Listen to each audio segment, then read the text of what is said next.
Madam Rajavi, wonderful to see you. Good evening, you socially distanced members of Camp Ashraf 3.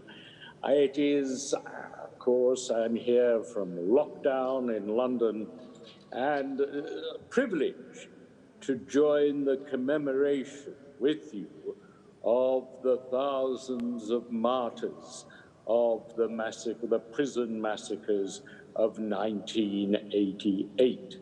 I went through Europe. I interviewed about 40 survivors of that dreadful period 32 years ago, and I was staggered, and I produced a report that was published and turned into a book.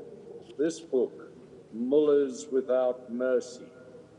And that summed up, I suppose, the message that I was able to explain to the world outside Iran, the world that hadn't been aware that this worst of all crimes, this worst crime against humanity since the concentration camps of the Second World War, had been committed.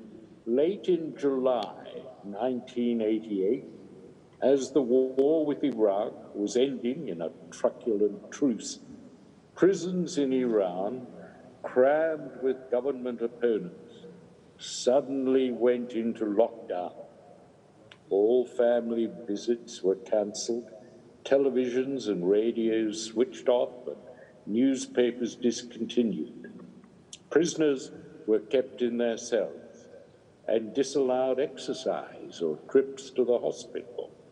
The only permitted visitation was from a delegation, turbaned and bearded, which came in black government BMWs to outlying jails.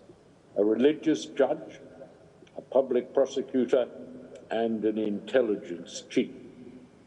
Before them were paraded, briefly and individually, almost every prisoner, and there were thousands of them, who had been jailed for adherence to the Mujahideen al-Qaeda organization, the MEK. And the delegation had but one question for these young men and women. Most of them had been detained, actually, since 1981, merely for taking part in street protests or possession of political reading matter. And many of them were what is called melikesh. They'd served their sentence and were being kept wrongly in jail. Nonetheless, they were asked one question on which their life depended on the answer. Those who, by their answer, indicated that they had a continuing affiliation with the MEK were blindfolded and ordered to join a conga line that led straight to the gallows. They were hung from cranes, 4 at a time, or in groups of 6 from ropes hanging from the front of the stage in an assembly hall. Some were taken to army barracks at night, directed to make their wills, and then shot by firing squad. Their bodies were doused with disinfectant, packed in refrigerated trucks, and buried by night in mass graves. Months later, their families, desperate for information about their children or their partners, would be handed a plastic bag with their few possessions. They'd be refused any information about the location of the graves and ordered never to mourn them in public. By mid-August 1988, thousands of prisoners had been killed in this manner by the state, without trial, without appeal, and utterly without mercy. That was my conclusion, the description of the evidence that I had considered. I'm a former United Nations judge, and so I knew about evidence and how to describe it, and that was how I described the evidence to me of what happened 32 years ago. And of course, it got worse. Ayatollah Montazeri tried to stop it, but he was outmaneuvered and outforced by those who are still, some of them, alive and who must be held accountable. But it went on in a second wave. We know all about second waves. There was a second wave of mass murder, not because the MEK adherents had been hanged, but this time other political groups, Marxists, Leninists, people who wanted to worship a different religion to the orthodoxy of the state. They were called atheists. They were denounced like the MEK as Moharib, as enemies of God. But the true enemies were, of course, the Ayatollah and his henchmen, mullahs, Rafsanjani, and the man who is currently the supreme leader. His crimes hang heavy upon him. As far as the families are concerned, they went for years, 32 years, to where they believed the mass graves were. It is perhaps the cruelest of all, never to tell parents and children where their loved one is buried. But you have, in the current regime in Iran, the cruelest group of men, for the most part, in the world, and that the rights of individuals, even of grieving families, mean nothing to them. So that is how my report judicially characterizes what happened.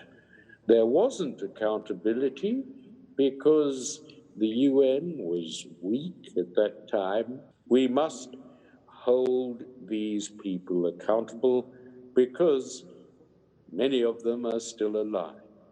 32 years is not a long time in the hierarchy of this theocratic state.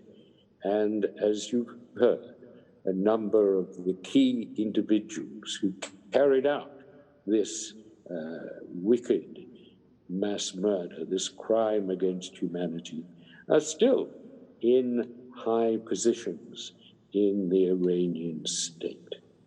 Well, is there any hope of accountability now?